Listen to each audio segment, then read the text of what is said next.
बिस्मिल्लाहिर्रहमानिर्रहीम। अस्सलाम वालेकुम। उम्मीद करती हूँ आप सब खैरियत से होंगे। तो नाज़रीन, आज मैं आपके साथ कड़क चाय की एक बहुत ही मज़ेदार और आसान सी रेसिपी शेयर करूँगी, जिसे पीकर आप बिल्कुल ताज़ा दम हो जाएंगे और आपकी सारा दिन की थकावट दूर हो जाएगी। और इसमें कुछ ऐसे इंग्रेडिएंट्स इस्तेमाल करूँगी कि जो कि आपको सर्दी में होने वाले मसले मसाइल से भी निजात देंगे, जैसा कि खांसी, बलगम, सीने की जकड़न से भी आपको निजात मिलेगी। तो सबसे पहले आपने एक पैन लेना है और उसमें मैंने 1 कप खालिस दूध लिया है और इसे हम सबसे पहले बॉईल कर लेंगे और लो फ्लेम पे हम इसे बॉईल करेंगे। अब दूध में बॉईल आना शुरू हो गए हैं तो चूल्हे का फ्लेम हम बिल्कुल लो कर देंगे। और सबसे पहले चीज़ जो हम इसमें ऐड करेंगे वो है पत्ती। तो हस्बे ज़रूरत हम इसमें पत्ती शामिल कर देंगे। पत्ती आप अपने टेस्ट के मुताबिक भी ले सकती हैं, लेकिन मैं आज आपको कड़क चाय बनाने की रेसिपी बता रही हूँ तो मैं पत्ती का इस्तेमाल थोड़ा ज़्यादा करूँगी।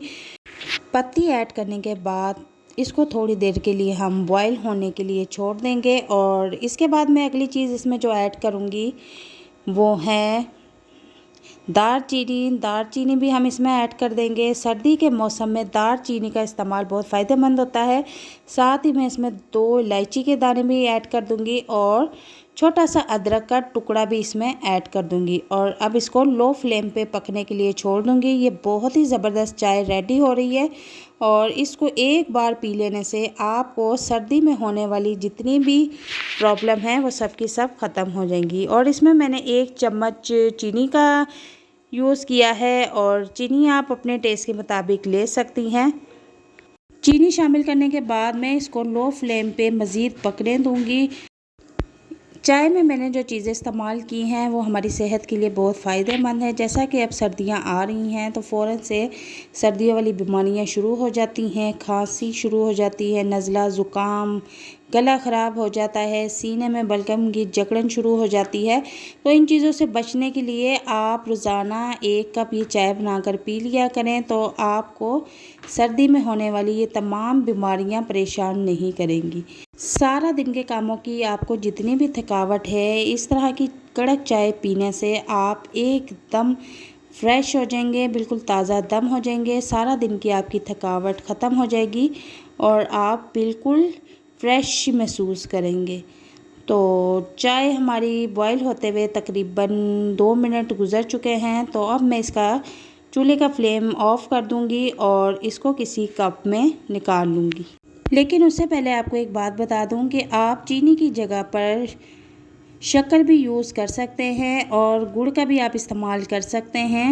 वो भी हमारे जिस्म के लिए बहुत फ़ायदेमंद होता है। सर्दियों में गुड़ का इस्तेमाल हमारे जिस्म के लिए बहुत मुफीद है और गुड़ का 1 टुकड़ा इस्तेमाल करने से हमारा मैदा दुरुस्त काम करता है, खाने को जल्द हज़म कर लेता है। तो चाय को हम कप में निकाल लेते हैं। चाय छलनी रख के मैं चाय को छान लूँगी और कप में निकालने के बाद आपको दिखाती हूँ कि कितनी मज़ेदार कड़क चाय बनी है। और इसको टेस्ट करके भी बताती हूँ कि ये बहुत मज़ेदार बनी है और इस रेसिपी को एक बार ज़रूर ट्राई कीजिए और उम्मीद करती हूँ कि आपको ये रेसिपी बहुत पसंद आएगी। और सर्दियाँ आने से पहले इस चाय को बनाकर ज़रूर पिएं ताकि सर्दियों में होने वाली तमाम परेशानियों से आपको निजात मिल सके। तो वीडियो का एंड तक आपने लाजमी देखना है। वीडियो अगर पसंद आती है तो इसे लाइक शेयर ज़रूर करना है और अगर हमारे चैनल पर नए हैं तो हमारे चैनल को भी आपने ज़रूर सब्सक्राइब करना है। ये आपका एक सब्सक्राइब हमारे लिए एक बहुत बड़ा गिफ्ट होता है। तो मिलते हैं नेक्स्ट वीडियो में एक नई रेसिपी के साथ। तब तक के लिए इजाज़त चाहती हूँ। दुआ में याद रखिएगा। अल्लाह हाफिज़।